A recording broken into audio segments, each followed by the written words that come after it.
Hello friends, नै अमा बिथैजों एकदम दाउदै इनिफ्राय नै दालि जों गोथावनो जालायनोसै आरोना लोगोफोर नोंथांमोना भिडिअखौ नायलांबाय थादो। बे जाहैबाय अमा बिथै आरोना अमा बिथै एवनाय दा जानोसै बरियानो नोंथांमोना नायलांबाय थादो आरोना बरिया लगायनानै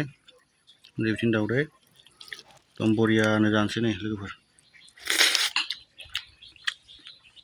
बरिया नै बिथै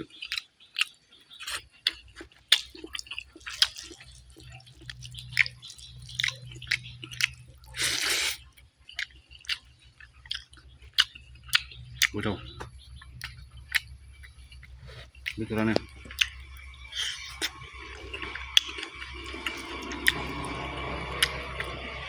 अमलेट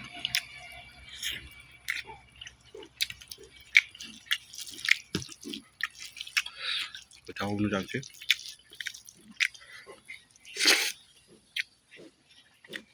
एकदम गरम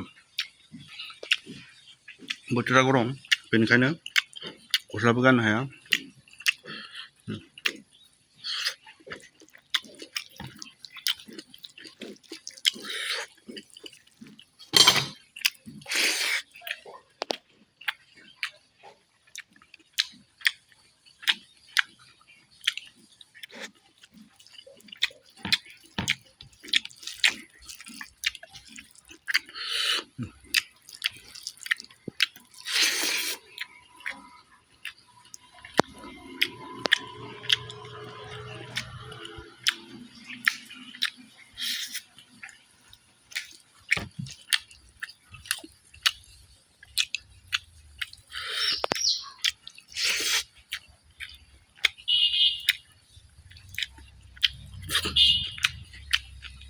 बरिया गोथाव